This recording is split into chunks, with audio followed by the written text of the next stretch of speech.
Good morning. It is Sunday. Thank God it's Sunday, March the 27th, and this is The Drill. Welcome to all the butchers, bakers, and candlestick makers out there. This is Ron, your host, and the only true conservative in the United States today. So today, after the Pledge of Allegiance, the Star-Spangled Banner, and the Daily Declaration for Spiritual Warfare, we will have no leadership, determinism, we problems, no free lunch, labor lapdogs, purple people eaters, unions are anti-gun. All that and more when I get back.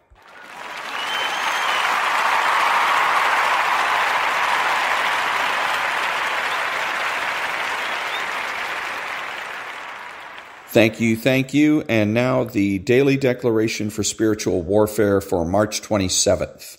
You will walk in my spirit of excellence. You will know that I, the Lord, am your Savior and your Redeemer, the mighty one of Jacob. The sun shall no longer be your light by day, nor for brightness shall the moon give light to you, but I will be to you an everlasting light and your glory. Though you may be hard pressed on every side, you will not be crushed. When you are perplexed, I will not forsake you. If you are struck down, you will not be destroyed. By faith you will know that just as I raised up my son Jesus, I will also raise you up with Jesus and will bring you before my throne in heaven. Therefore do not lose heart for your light affliction, which is but for a moment, is working for you a far more eternal victory. Do not look on the things that you see, but look at those things that are not seen. Isaiah chapter 60, verse 1 and verses 15 through 16. And chapter 2. Right. Corinthians chapter 4, verses 7 through 18. Prayer declaration. Because the Spirit of God is at work within me, I am empowered to walk in the excellence of God. When troubling and perplexing circumstances come into my life, I will not lose heart. I will not look at things as they are seen, but I will look at the unseen power of God. I will place my eyes on the Father's throne in heaven, and as I walk in His excellence, His Spirit will enable me to radiate His glory. Amen. And that was the Daily Declaration for Spiritual Warfare for March the 27th.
Thank you. Who is the true conservative? He is religious and realistic. He is the person that understands that culture is the foundation for politics. He acknowledges a benevolent universe. He is patriotic and uses common sense. He makes judgments, refuses to speculate, speaks clearly and definitively, and is not afraid to say no. He's open-minded, asking why rather than why not. He is consistent, credible, and influential, not ashamed of his existence, unafraid to learn or correct his mistakes. He is a normal American.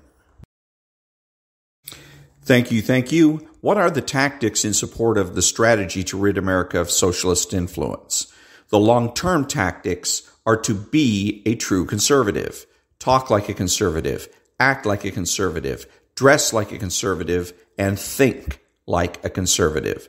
The short-term tactics are rhetorical. True conservatives need to win all of the arguments. That means don't prove a negative. Don't take their word for it. Don't be neutral, and ask plenty of questions.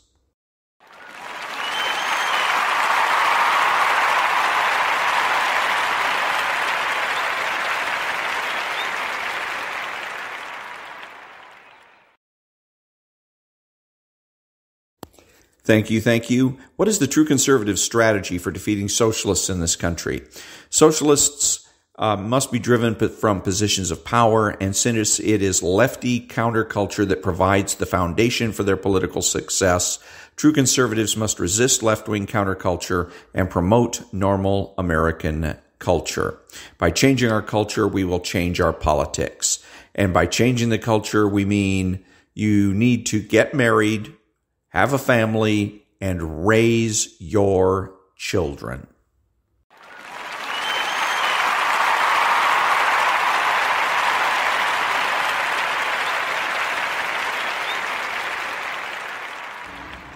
Thank you, thank you. What are the true conservative political priorities? Number 1, the abolition of abortion throughout the land. Number 2, make nuclear, chemical, and biological weapons obsolete. Number 3, the immediate decertification of all public employee unions. Number 4, the immediate assignment of criminal and civil liabilities to all government regulators. Number 5, the immediate repeal of the so-called Patriot Act. Number 6, the immediate repeal of all emergency dictator laws. Number 7, the reinstatement of writs of outlawry. Number 8, government-sponsored recalls, ballot initiatives, and referendums. 9, a flexible minimum wage. And 10, means-tested health care.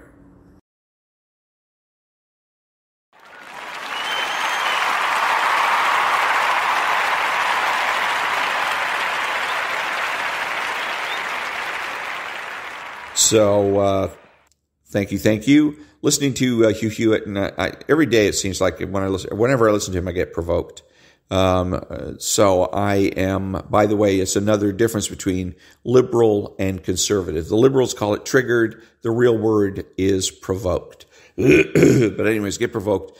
They had a guy on, he had a guest that was part of some organization. I don't know, and I don't care. But he was talking about he was making the mistakes. He was screwing things up. Again, thinking that he's doing right by conservatism, and he's out fucking things up. He's out making things worse for everybody, shooting his mouth off, saying that he thinks he's leading a movement. And so we've got to stop this in regards to American Express, and that he was explaining how American Express is basically destroying itself, the way Coke is with various left-wing screwball ideas. The official true conservative position on this is business. Okay? I don't give a damn about American Express other than as a credit agency. I may or may not have their credit card, and if I do, that's all I give a damn about. Okay? Is how that functions and whether or not it functions. And but other than that, I don't care whether they come, stay, lay, or pray. Coke, same thing. I don't give a damn if they come, stay, lay, or pray. And if they disappear, if they fall off the face of the earth, there might be some wistful, nostalgic feelings on my part. But other than that, I'm going to move on to something else. I'm going to drink another product. I'm going to use another type of credit product, etc. I don't give a damn about these companies. And what they're doing is destroying themselves from the inside out. Go ahead. I don't care. And this is what happens, by the way, and my point is, and I've said this before, I'll say it again and again and again and again, is that the left doesn't know what to do. They have no idea when they get in power. They're in power in Congress. They're in power in the executive branch. Still got some, not as much power in the judiciary. And when they get into power, they don't know what to do. They, honest to God, don't know what to do. So they come up with all kinds of harebrained schemes in order to try to perfect society. And the reason they don't know what to do is because Karl Marx and Alinsky didn't provide them with a model. There's no leadership model for the left. There's only models for being a petty revolutionary and trying to gain power. But once they're in power, they, honest to God, don't know what to do. And you can see this over and over and over again. You saw it in the Soviet Union. You see it in communist China. You definitely see it in Venezuela. And they don't know what to do. They have no clue what it is they're supposed to do. So they end up eating themselves alive. They end up destroying themselves. Unfortunately, they take a lot of good people, good and innocent people with them. And that's why we need to culturally, we need to resist post-Marxism and postmodernism. And we need to promote not, what is it that, what's his name was doing was movement, not creating movements, but simply promoting conservatism. And we promote it by the way we think, we speak, etc. We speak conservative, we think conservative, we act conservative, we dress conservative, etc. And in this particular case, when we're looking particularly at language, again, we're not interested in creating a movement, we're interested in promotion.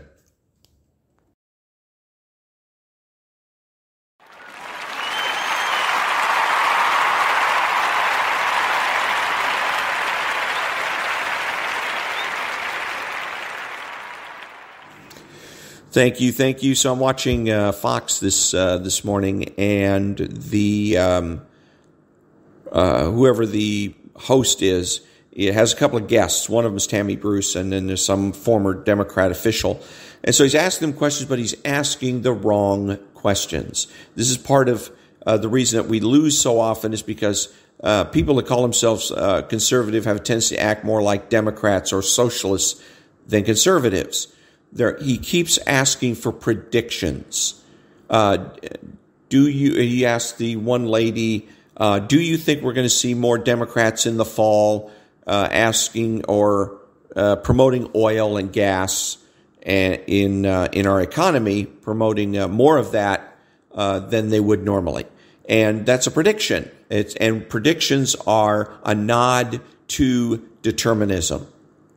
See, in a deterministic environment, there is no morals. Morals don't exist because people don't have free will. Only people that have free will can exercise a moral choice.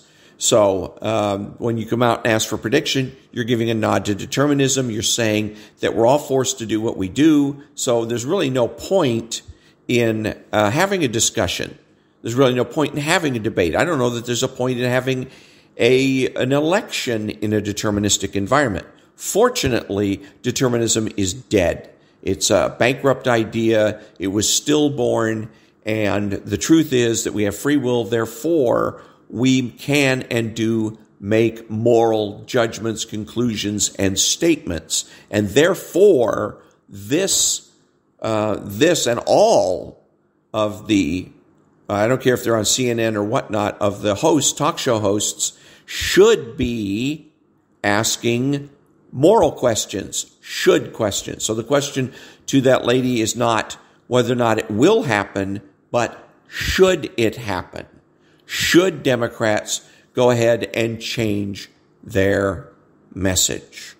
And that way you're defeating, in one fell swoop, you defeat determinism.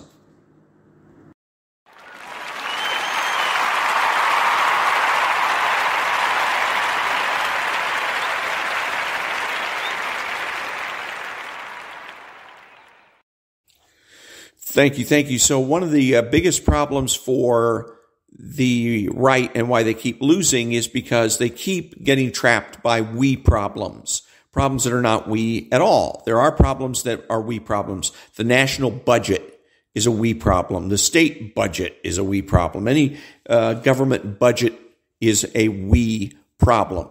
But there are certain things that are not we problems. School districts. If you live outside the school district, then it's not a we problem. And the example here is a place in Colorado where they've decided, a school district in Colorado that's decided to do away with the title class valedictorian in graduation ceremonies. And the host was asking his two panel members about we. What does it say when we, and I cut it off right there because it doesn't matter after that what he's going to say, and the two panel members, I'm sure, missed it.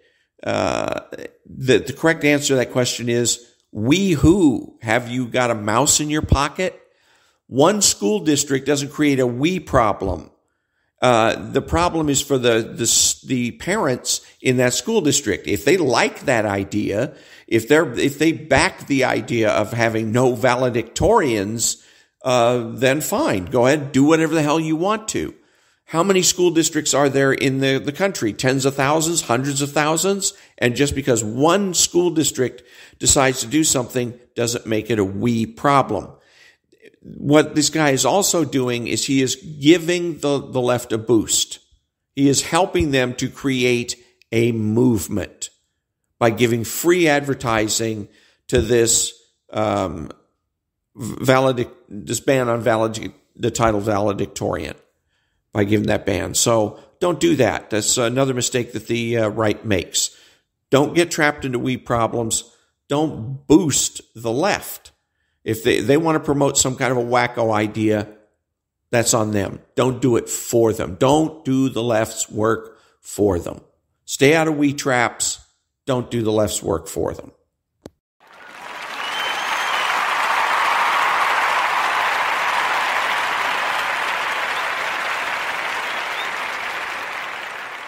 Thank you, thank you. And now the Daily Declaration for Spiritual Warfare for March 27th. You will walk in my spirit of excellence.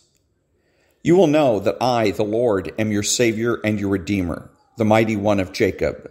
The sun shall no longer be your light by day, nor for brightness shall the moon give light to you, but I will be to you an everlasting light and your glory. Though you may be hard pressed on every side, you will not be crushed. When you are perplexed, I will not forsake you. If you are struck down, you will not be destroyed. By faith you will know that just as I raised up my son Jesus, I will also raise you up with Jesus and will bring you before my throne in heaven. Therefore do not lose heart for your light affliction, which is but for a moment is working for you a far more eternal victory. Do not look on the things that you see, but look at those things that are not seen.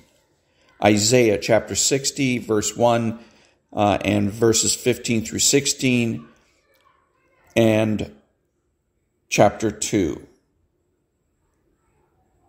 Right. Corinthians chapter 4, verses 7 through 18. Prayer declaration. Because the Spirit of God is at work within me, I am empowered to walk in the excellence of God. When troubling and perplexing circumstances come into my life, I will not lose heart. I will not look at things as they are seen, but I will look at the unseen power of God. I will place my eyes on the Father's throne in heaven, and as I walk in His excellence, His Spirit will enable me to radiate His glory. Amen. And that was the Daily Declaration for Spiritual Warfare for March the 27th.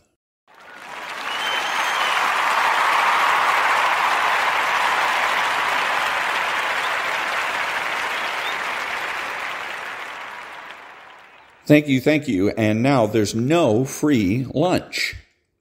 Prices, quote, prices are important not because money is considered paramount, but because prices are a fast and effective conveyor of information through a vast society in which fragmented knowledge must be coordinated, unquote. Thomas Sowell.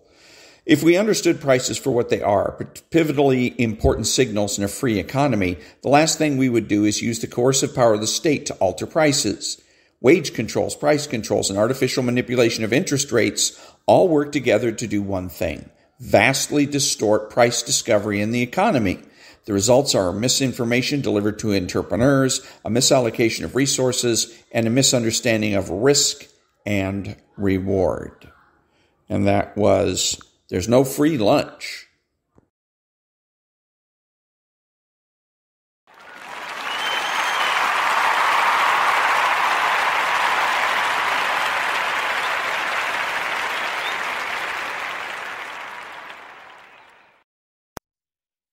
Thank you. And now I'm going to be finishing up chapter 3 here for shadow bosses.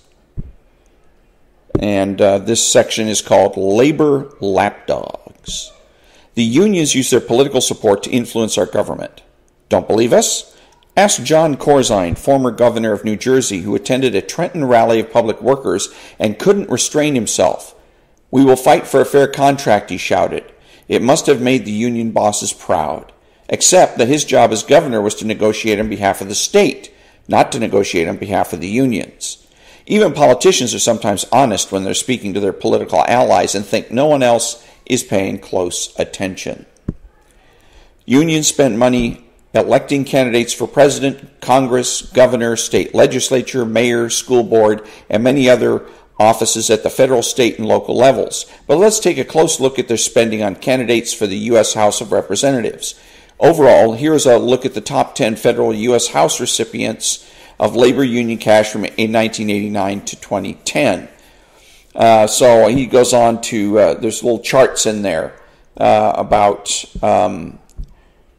that you're supposed to look at, but I can't show you, obviously. Let's see. Notice anything? First, there are no Republicans. By now, this probably doesn't surprise you. Second, many of these members of Congress hold or held leadership positions in Congress or served on important committees.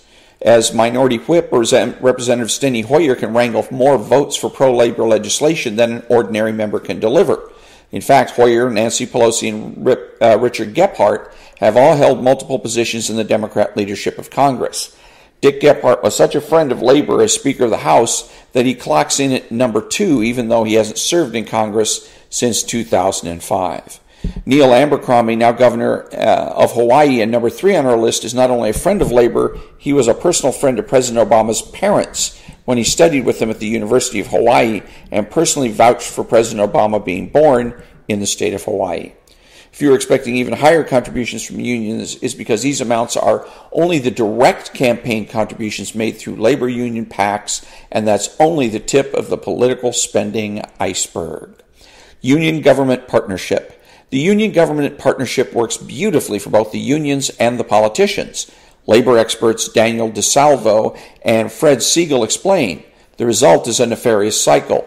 Politicians agree to generous government worker contracts. Those workers then pay higher union dues, a portion of which are funneled back into those same politicians' campaign war chests. At its core, it's just that simple. But if this sounds like an exaggerated conspiracy to you, consider this example of how the union-government partnership worked in practice in Washington state. In Washington in 2002, the American Federation of State, County, and Municipal Employees invested significant dollars and used their political machine to support Democrat candidates for the legislature. And the cycle continues. The union supported the Democrat candidate for governor, Christine Gregoire, in 2004. Once Gregoire entered office, she negotiated contracts with the unions that resulted in double-digit salary increases, some exceeding 25% for thousands of state employees. In 2008, Gregoire was reelected. The Gregoire Union Partnership was great for both parties, but then the financial crisis hit, and Gregoire made the outrageous suggestion that state workers' pay raises be put on hold to address the ballooning state deficit. She was promptly sued by the unions for unfair labor practices and breach of contract. Perhaps not surprisingly, she did not seek a third term. While the unions are hard on their opponents, they are great to their friends. We can see how politicians who support the union's agenda are paid back for their loyalty by looking at congressional supporters of the card check legislation in 2007. Purple People Eaters. Back in a minute.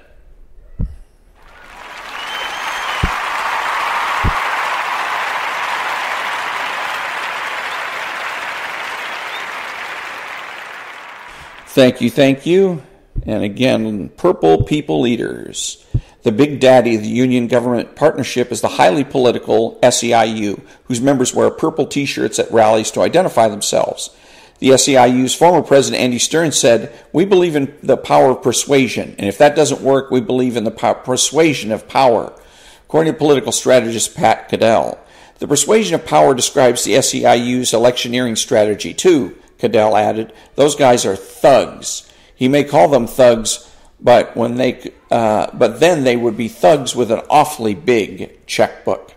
The union is part of America Votes, a coalition of labor unions and leftist organizations formed by a former union official. American Votes was established as an umbrella organization to coordinate the get out the vote effort amongst leftist organizations and labor unions and prevent duplication of effort.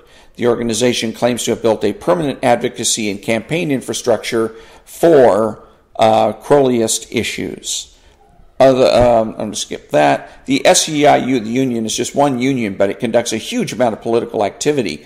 During the 2008 election season, the SEIU contacted approximately 4.5 million voters directly, especially in the top 10 battleground states. As the SEIU gloats from the top of the ticket on down, members helped win 82% of the critical races and ballot measures we targeted. Most importantly, Barack Obama won 17 of the 20 states that the union targeted. Union bad boys. In alleged intimidation of campaigns against companies and even against other unions, the SEIU seems to be trying to stake out its own claim to the title of bad boys of the union movement. In April 2008, the SEIU allegedly came to bust up a labor union conference at which a rival union official was scheduled to speak and caught a lot of criticism even from labor movement unions leaders. John Sweeney, the president of the AFL-CIO, called the incident a violent attack orchestrated by SEIU at the Labor Notes conference in Detroit and chided that no union should understand the corrosive effect of violence better than the SEIU. Hundreds of SEIU reps came by the busload, allegedly for the purpose of intimidating rank-and-file members of other unions at the union gathering. These SEIU reps allegedly stormed into the conference and precipitated a heated scuffle with conference goers, which resulted in at least one person going to the hospital. The reason for the fight? A rival union official that was battling the SEIU to organize a group of hospital workers in Ohio was scheduled to speak at the conference. In other words, a fight over organizing workers and new union dues seems to have precipitated the SEIU's alleged violence and intimidation tactics. The rival official head called the SEIU the new poster child for bad union behavior and said that compared with the corrupt Teamsters of old, the SEIU makes them look like choir boys. Michelle Malkin covered the story and wrote, Team Obama and Democrats, who together received more than $60 million in union expenditure funds, remain mum about the thuggery. Malkin reminds us Obama, after all, promised the union on the campaign trail, we look after each other. And they certainly do. Back in a minute.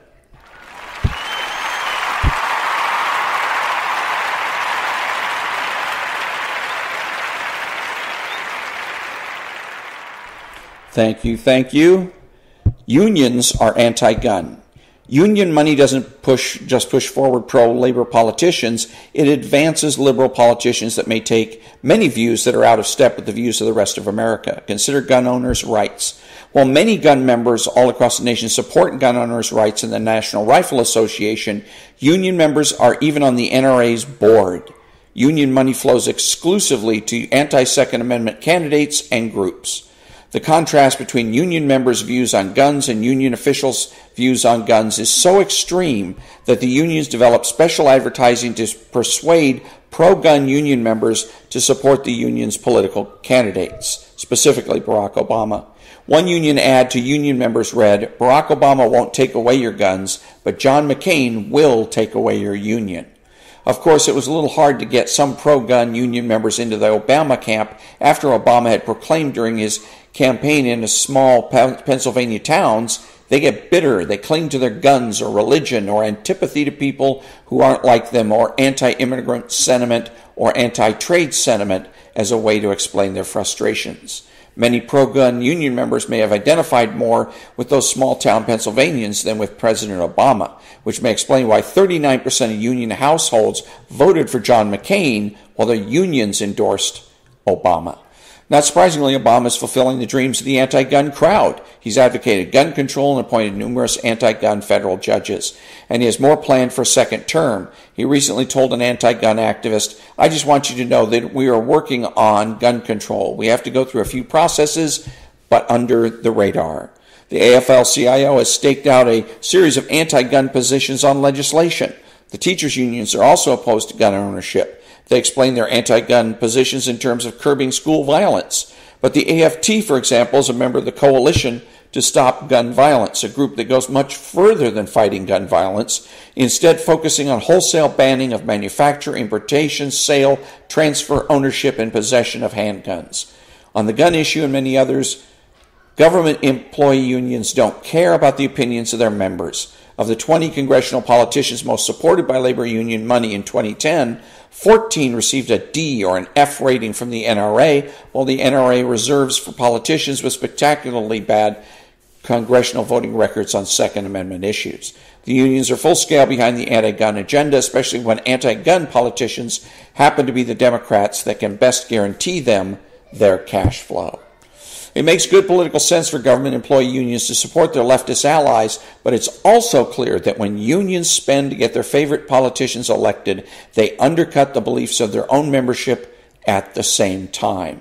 And for the rest of us, even if you don't mind the growth of government and goodies that pro-union politicians deliver to government employee unions, you may mind how those same politicians vote on issues of importance to you personally. Conclusion. The financial disclosure of government employee unions is intentionally difficult to penetrate and unenlightening. Even if union members knew where their money was going, they have almost no rights to ask that their dues not go for political spending. The game of monetary musical chairs continues on a daily basis. When the music stops, the only people left without chairs are the taxpayers who have to foot the bill for government growth.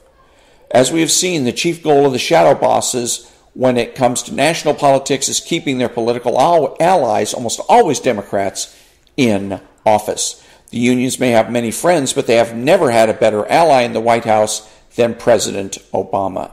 As you'll see next, the unions paid up to get Obama into the White House, and President Obama paid them back many times over once he took the reins of power.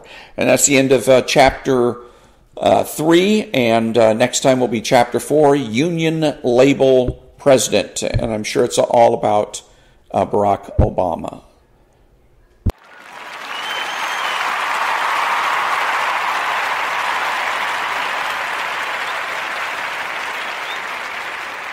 Thank you, thank you. Who is the socialist? He is the man that is spiritual. He's the man that seeks consensus. He's subjective, petty, and small, taking everything in life personally. He's outrageous, boring, and rude. He pretends to be a leader and a change agent. He pretends that he's your friend. He is sly, cunning, and deceptive. He dresses, acts, and speaks like a slob. He is informal and terminally unique. He is childish and pretends that he knows nothing. He has no conscience and pretends that might makes right and that the ends justify the means. He is impulsive and rationalizes his behavior. He is deterministic, blaming others for his mistakes. He is skeptical, demanding that others solve his problems. His unreasonableness and irresponsibility make him a bad role model, bad father, brother, family member, friend, and a bad person, period. So if you think that you can be friends with a socialist, think again.